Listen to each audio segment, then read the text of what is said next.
Okay, so to find the graph of the function over this domain, we just have to plug these 5 points in and find out what the outputs are for each one. So minus 1's the tricky one.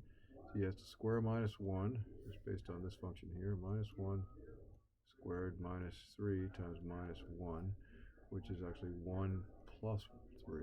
It's 1 minus a minus 3. So that's 4. Minus 1 goes to 4. 0, a little easier because both terms are annihilated. That's 0, that's 0. So the sum of 0 and 0 is just 0. And then the next one, putting 1 in, you get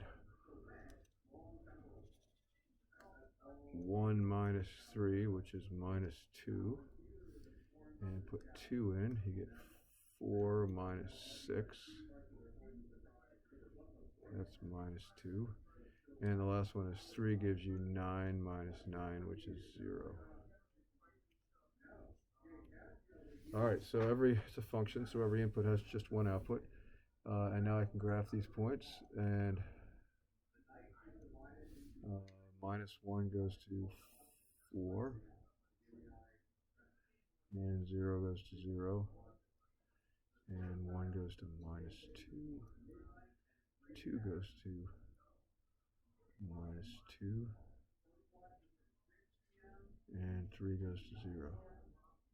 And I just have the 5 points here. I don't connect them because I'm told the domain just consists of those 5 integers, so there are no inputs between them, because of this definition right here. So that's the graph, and the range then would be all the possible y values. So it looks like I got a 4 here, and I got a 0 here, and I got a couple of minus 2's here. I'm basically reading the numbers out of that column there. And so my range is in order minus 2, 0, and 4. If the number appears twice, like minus 2 does, or 0 does, I don't write it twice. I only write it once because it exists as a member of the range only one time, even if 2 different inputs get mapped to it. And that's a function that passes the vertical line test. There are no duplications in the x column, so if anybody asks you, that's a function. We're not asked here. So moving on, g of minus 3, the g machine takes whatever you give it and subtracts 5. So g of minus 3 would be, what I'm giving it is minus 3, and I'm subtracting 5, so it's f of minus 8. And the f machine just takes whatever you get and changes the sign. So if you give it a minus 8, it gives you back 8. This one says plug it in the f machine first. The f machine will change the sign to positive 3 from negative 3, because that's what the f machine does. Then I plug it into the g machine. The g machine subtracts 5 from whatever I give it. So it subtracts 5 from 3, because that's what I gave it. Gives me minus 2. That was minus 2. This one's a little tricky because you don't have any numbers. So if you give the g machine x, it will subtract 5 from x. That's what it does. It subtracts 5 from whatever you give it. Since you gave it x, it get x minus 5. And then the f machine changes the sign on whatever you give it. So it gives you that. Changes the sign on x minus 5 to minus quantity x minus 5, which you can, if you prefer, distribute and get this. Either one of these answers would be okay. That's good, or that's good.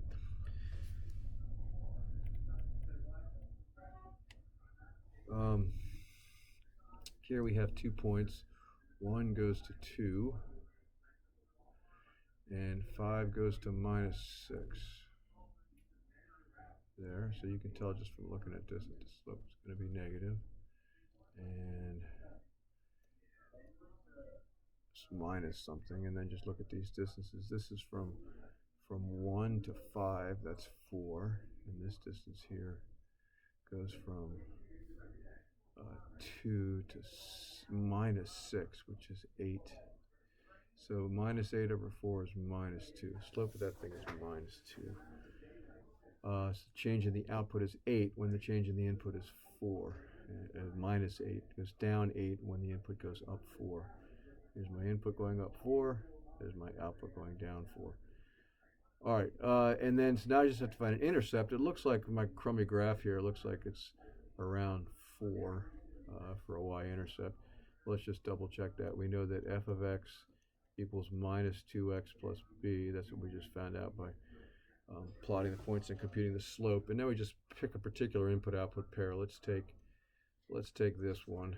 So we would put in 2 for the output equals minus 2 times 1 for the input plus b. We solve that, we get b equals 2. We get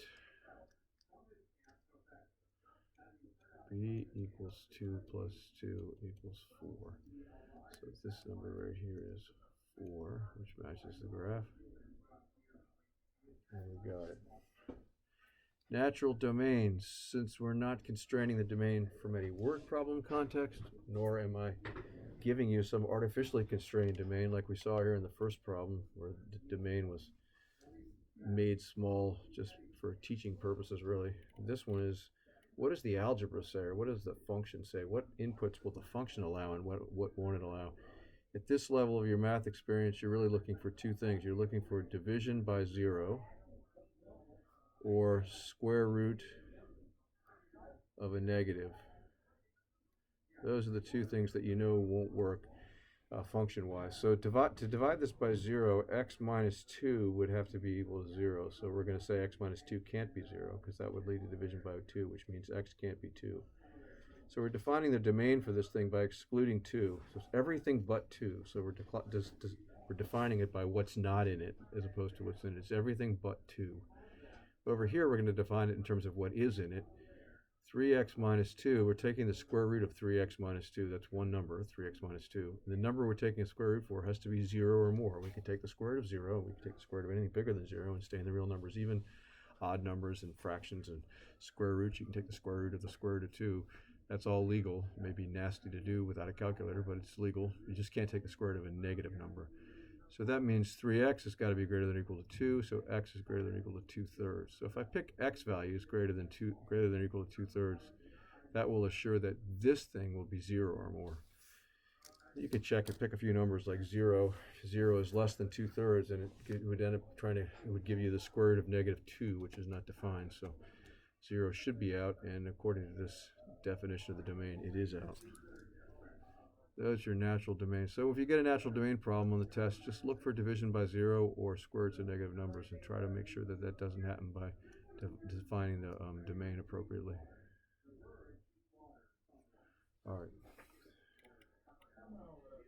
Here, generally, when you look at these definitions, you're trying to find ways to narrow down your field of evaluation to make things easier, so have fewer things to look at. That helps a lot, the fact that x and y are integers. And this guy right here helps too, so because it limits your field of search, which is nice. So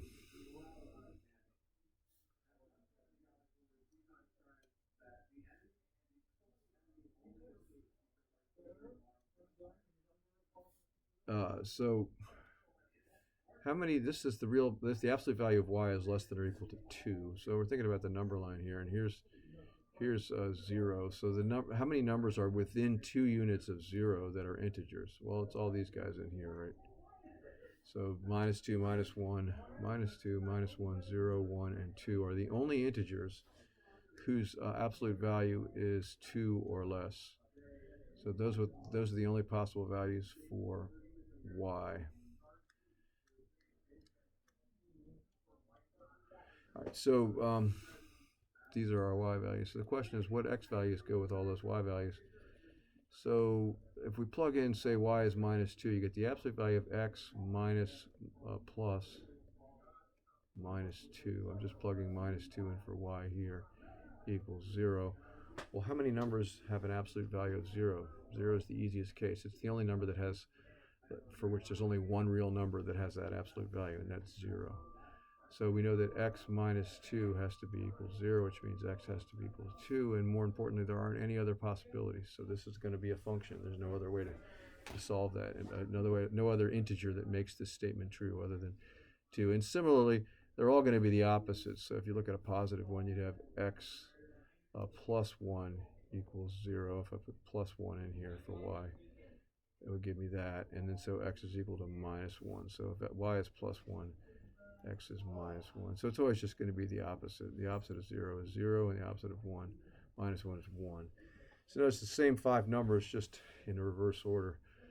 So now we can graph it. There aren't any more possibilities, so let's graph the guy.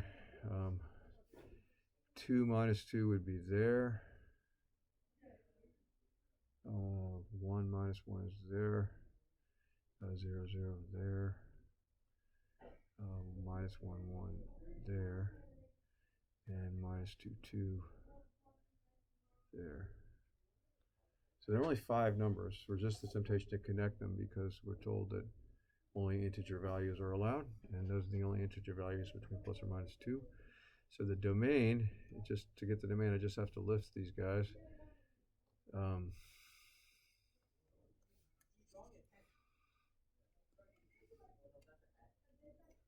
And I'm going to order them from smallest to largest.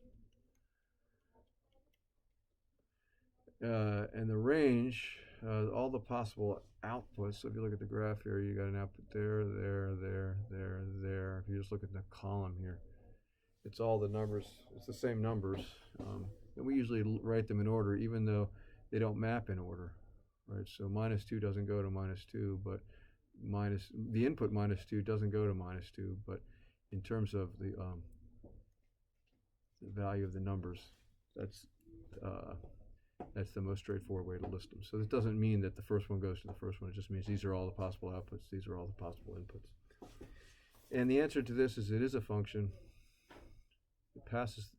You could look at the graph and say it passes the vertical line test, or you could say no input has more than one output, or you could say look in the table, there's no duplication in X. You just look in the X column, there's no duplication. Those are all the defensible ways of showing that it's, or demonstrating that it's a function.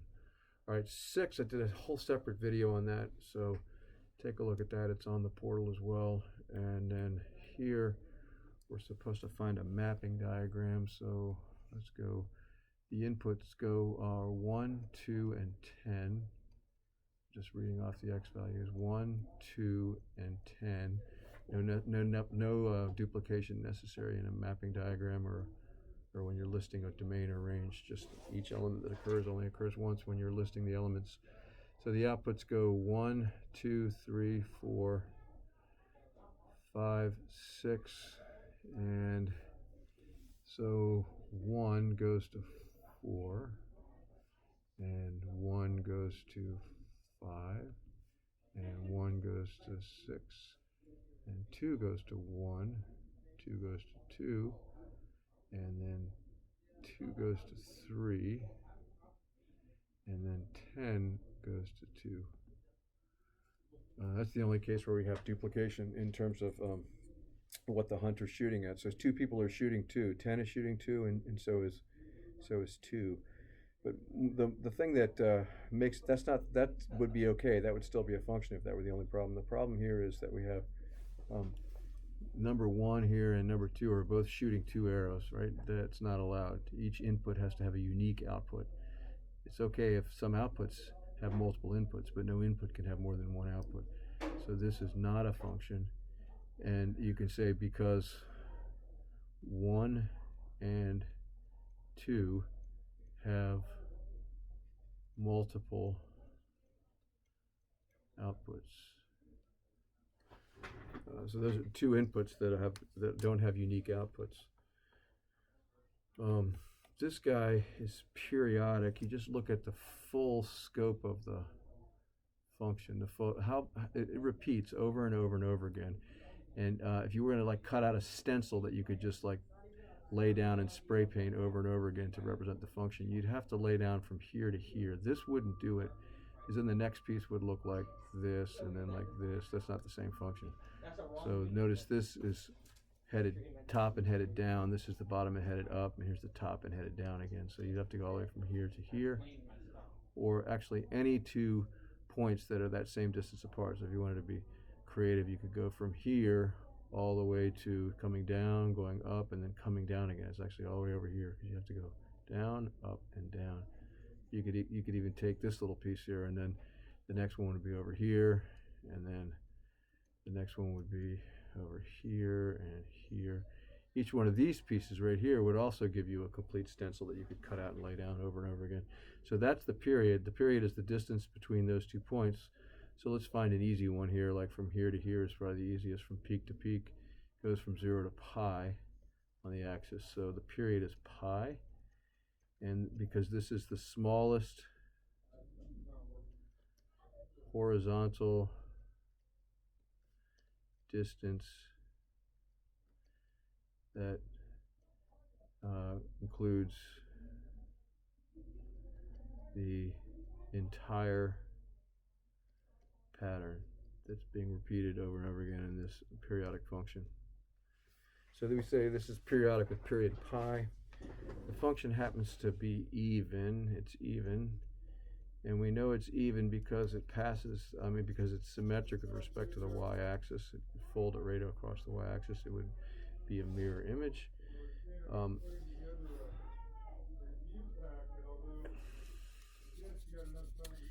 If you you could also take a look at some random x that you picked here, say that's x, and if that were x, then this guy right here would be minus x, and then you look at f of x is up here, that's f of x, and this guy right here then would be the output when the input is minus x, so this is f of minus x, and you can see that f of x